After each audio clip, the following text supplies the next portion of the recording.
ඉකුත් පළාත් පාලන ආයතන ඡන්ද විමසීමේ ප්‍රතිඵලවලට අනුව කඩුවෙල මහනගර සභාවට තේරීපත් වූ විවිධ පක්ෂවල සහ ස්වාධීන කණ්ඩායම්වල සභිකයින් පිරිසක් දිවුරුම් දීම ඊයේ කඩුවෙලදී සිදු කෙරුණා. ඒ සර්ව ජන බලයේ උපසභාපති ආචාර්ය චන්න ජයසුමන මහතාගේ සහ හිටපු පාර්ලිමේන්තු මන්ත්‍රී ප්‍රේම්නාත් සී දොළවත්ත මහතාගේ ප්‍රධානත්වයෙන් පැවති උත්සවයකදී ෆියුචර් කරන්න එපා.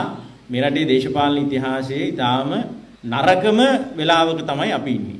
76ක සාපයක් කිව්වට මුකුත් කරේ නැති වුණාට දැන් පැතිරීගෙන යන පොදු අදහස තමයි සමාජයේ අලුත් දෙයක් කෙසේ වෙතත් තියෙන තරමින් මේගොල්ලෝ තියලා ගියොත් ඇති කියලා. දිවුරුම් දුන්නට හිතන්න එපා මේ වැඩේ ලේසි කියලා.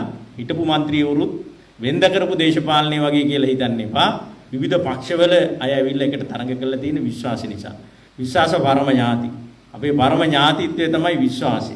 එහෙම විශ්වාස කරන්න බැරි පිරිසකට තමයි රටේ පාලන බලය ලැබිලා තියෙන්නේ. ඒක නිසා ඒගොල්ලෝ ගෙනියන්නේ වෛරය, ද්වේෂය, තර්ජනය, බියගැන්වීම, බලහත්කාරය මත පදනම් වෙලා කරන දේශපාලනයක් තමයි කරන්නේ. ඒකට ඔබතුමන්ලා හැම දිනෙකම සූදානම් වෙලා දේශපාලනය කරන්න.